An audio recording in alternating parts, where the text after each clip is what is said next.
పై పోలీసులు దాడి చేశారు. పార్టీలో డ్రగ్స్ మత్తు పదార్థాలు లభ్యమైనట్లు సమాచారం అందుతోంది. ఫామ్ హౌస్లో కాకాణి ఎమ్మెల్యే స్టిక్కర్తో కారు కూడా ఉంది. ఇక దీనిపై ఆ స్టిక్కర్ ఉన్న కారు తనది కాదని కాకాణి చెప్తున్నారు. పార్టీలో నటి హేమ ఉన్నట్లు కన్నడ మీడియా ప్రచారం చేస్తోంది. ఈ రేవ్ పార్టీ ఆరోపణలను నటి హేమ ఖండించింది.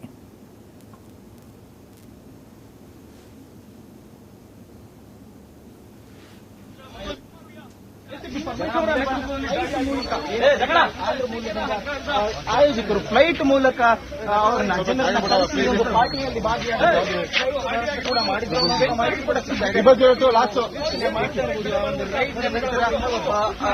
ಕರ್ತಾ ಇರುವಂತದ್ದು ರಾತ್ರಿ ತಡರಾತ್ರಿ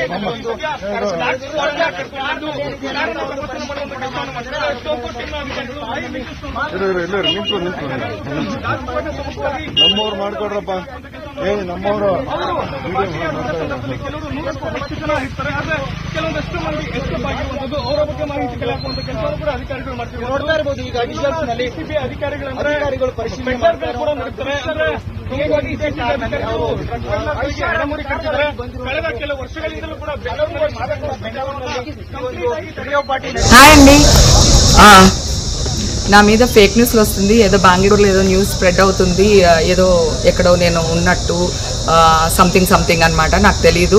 నేను మంచిగా ఫామ్ హౌస్లో ఎంజాయ్ చేస్తున్నాను మా ఫ్యామిలీతోని. నేను చాలా హ్యాపీగా ఉన్నాను ఇక్కడ. So don't worry. అందరు ఫోన్లు చేస్తున్నారు, మీడియా వాళ్ళందరూ. Thank you so much. నన్ను అడిగి మీరు ఇది చేస్తున్నందుకు. మీరు మాత్రం అడగకపోతే నాకు అసలు తెలిసేదే కాదు. Thank you so much. నేను ఇక్కడే ఉన్నాను హైదరాబాద్లో. నేను హ్యాపీగా ఉన్నాను. నన్ను ఎవరు పట్టుకోలేదు, నేను ఎక్కడికి వెళ్ళలేదు. Okay, thank you. ప్లీజ్ ఇలాంటి ఫేక్ న్యూస్లు దయచేసి వేయొద్దండి. Thank you so much. ఈ అంశంపై మరిన్ని వివరాలని మా ఇన్పుట్ ఎడిటర్ నవీన్ అందిస్తారు. నవీన్, చెప్పండి, రేవ్ పార్టీకి సంబంధించిన వివరాలు ఏంటి? అసలు ఎవరెవరు ఉన్నారు? సినీ తారలు కూడా ఉన్నట్లుగా వస్తున్న వార్తల్లో వాస్తవం ఎంత?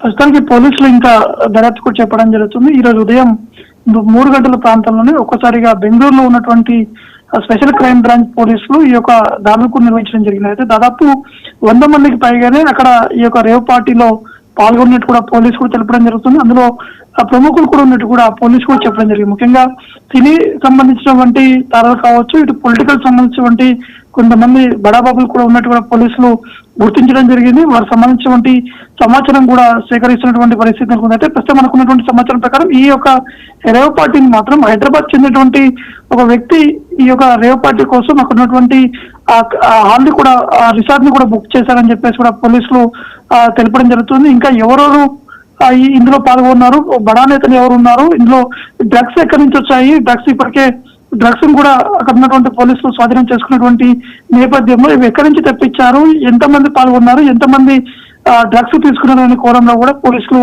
పూర్తి స్థాయిలో కూడా దర్యాప్తు కూడా చెప్పడం జరుగుతుంది. ఇందులో ప్రముఖంగా మాత్రం ఇటు ఏపీతో పాటు తెలంగాణ, కర్ణాటక చెందినటువంటి కొంతమంది సినీ ప్రముఖులు కూడా ఉన్నట్టు కూడా పోలీసులు గుర్తించడం జరుగుతుంది. దాంతో పాటు ఏపీకి చెందినటువంటి ఒక పొలిటికల్ లీడర్, అంటే ఎమ్మెల్యే సంబంధించినటువంటి ఒక కారు స్టిక్కర్ సంబంధించినటువంటి వాహనం ఏదైతే ఫార్చునర్ వాహనాన్ని కూడా పోలీసులు గుర్తించారు. కానీ ఆ ఎమ్మెల్యే మాత్రం తమకి ఎటువంటి సంబంధం లేదు, ఆ స్టిక్కర్ 2023లోనే ఆ తేదీ కూడా గడిచింది కాబట్టి తనకి ఆ వాహనానికి ఎటువంటి సంబంధం లేదని చెప్పేసి కూడా ఇటు ఆ ఎమ్మెల్యే కూడా చెప్తున్నటువంటి పరిస్థితి నెలకొంది. కాబట్టి చెప్పినప్పుడు కూడా ఆ స్టిక్కర్ ఏ విధంగా తమ దగ్గరికి వెళ్ళిందనే కోణంలో కూడా ఈ యొక్క పోలీసుకు దర్యాప్తు చేపడుతున్నారు. ఇది ఎవరైనా ప్రముఖులు అంటే పొలిటికల్ సంబంధించినటువంటి నేతలు ఈ యొక్క రేవ్ పార్టీ నిర్వహించారా, లేకపోతే సినీ ప్రముఖులకు సంబంధించినటువంటి వారు నిర్వహించారా, లేకపోతే హైదరాబాద్ చెందినటువంటి వ్యక్తి వాసు పేరు మీద ఈ యొక్క రిసార్ట్ కూడా బుక్ చేశారు. కాబట్టి వాసు వెనకాల ఉంటే ఎవరు నడిపించారు, వీళ్ళందరూ కూడా హైదరాబాద్ నుంచి